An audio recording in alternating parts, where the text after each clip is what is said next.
Olha, falando em dicas, agora a gente vai saber como é que você pode se prevenir, né? Se proteger sempre. Isso é uma dica que você vai levar não só quando o assunto é o HPV, mas todo tipo de DST. Por isso a doutora Cristiane Cursi Regis, ginecologista, está de volta para a gente continuar o nosso bate-papo sobre HPV e, claro, responder as suas perguntas. Oi, doutora Cris, tudo bem? Tudo bem. Responder as suas perguntas que estão chegando aqui. Vou até abrir minha pastinha de perguntas médicas. Olha, como a gente já comentou antes, quando a gente fala do assunto HPV, muitas mulheres ficam de cabelo em pé, né? Porque o que a gente ouve mais falar é do tipo mais agressivo de HPV, que pode evoluir, sim, para o câncer do colo do útero.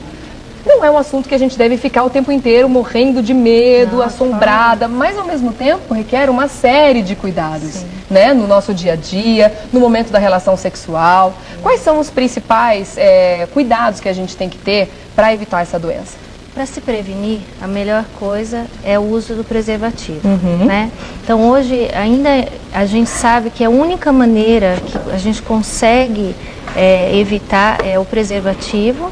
E agora que surgiram as vacinas, né? Já tem um tempo que as vacinas apareceram no Brasil, mais ou menos em 2009, 2008 elas vieram. E agora recentemente foi liberada a vacina também para o homem. Ah, então o menino também pode. Muito bom. O menino também pode. E existe alguma restrição de idade? Então, na verdade, existe sim, né? O ideal é que você tome a vacina antes de começar a vida sexual. Tá? Na adolescência. Na adolescência. Então, nós recomendamos, a vacina é recomendada para ser tomada dos 9 aos 28 anos, né? É que, na verdade, por que essa recomendação? Então, quer dizer que a gente com mais idade... E a gente já dançou, então? Então. Eles inventaram isso agora, já Pois é. É que, na verdade, não existe trabalhos ainda que justifiquem o uso, a eficácia dela a partir dessa idade. Tá? Então, embora alguns países no mundo, eles usam, mesmo acima dessa idade. Por quê? Porque lá o custo é mais barato. Então, eles acabam usando. Como ainda aqui no Brasil ela não está ainda no calendário oficial, então não tem na rede pública. Não tem ainda na rede pública? Ainda não. Algumas prefeituras... E é uma vacina considerada cara, né? É caro. É caro. Mas eu costumo dizer, a gente também gasta com tanta coisa, né? Nossa, imagina. É um investimento super justificável, né? A gente gasta com tanta coisa que a gente poderia deixar para mais para frente. Então, eu e acho saúde está em primeiro lugar, como a gente sempre diz, né? Bom, mas aí os estudos continuam, né? E pode ser que daqui a pouco se descubra que é eficaz para a gente também. Com certeza. E está se desenvolvendo bastante o método de diagnóstico. Está se aprimorando os métodos de diagnóstico do vírus, né? Então, isso também é uma inovação, é uma tecnologia que está aparecendo, que na verdade é aquilo como a gente comentou, o ideal é que você descubra que tenha antes, né? Então, se você tiver um diagnóstico precoce, muito melhor. Então, a luta hoje é para prevenir, né? Vacinar essa meninada toda que está vindo aí. Continuar usando preservativo, né? Hoje, tem até o preservativo feminino, que eu acho que a mulher hoje ela tem essa postura já, né? Embora é difícil, os pacientes não gostam muito, mas ele ainda tem uma séria restrição, né? Ainda uso. Tem, né? O masculino foi bem mais aceito. Foi mais fácil. Várias perguntas estão chegando, pode mandar a sua, nosso endereço está aqui embaixo para você, tá bom? A Ivonete pergunta o seguinte: quando está grávida, pode-se ter parto normal ou o bebê, ou pode transmitir ao bebê através do parto? Esse vírus HPV? Na verdade, sim. Tem alguns estudos que mostram que existe a presença do vírus até no líquido amniótico.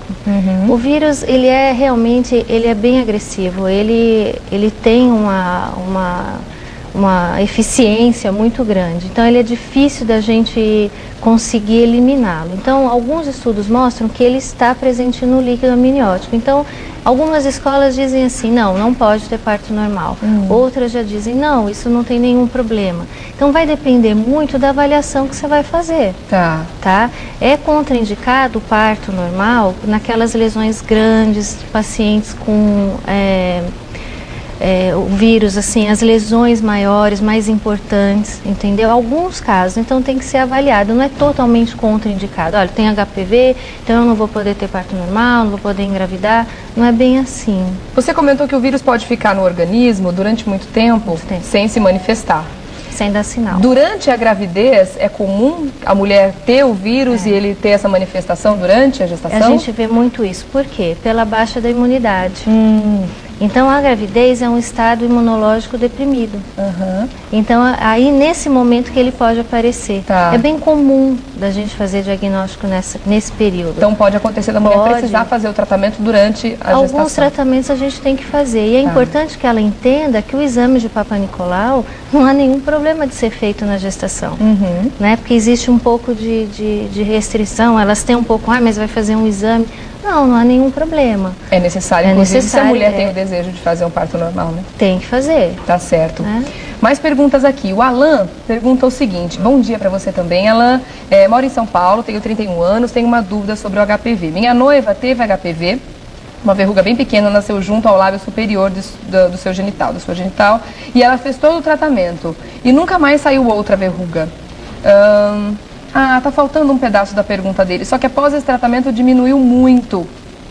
Não tem a continuação da sua pergunta, Alan. Por favor, mande o final. Você conseguiu deduzir alguma coisa? Na verdade, eu acho que ele deve perguntar assim, que é muito comum, que nele não tenha aparecido nada. Tá. Pode ser que seja isso. De repente, se for alguma coisa diferente, Alan, manda de novo seu e-mail, por favor. Deve ser, porque é bem comum você ter esse tipo de questionamento. Porque no homem é mais difícil de manifestar a doença. Por quê? Pela imunidade. Que a mulher, ela sofre durante o mês inteiro com as variações dos hormônios que vão fazer com que a imunidade também sofra uma alteração. Então, com isso, a gente está mais susceptível, é mais fácil a gente ter contato com a doença.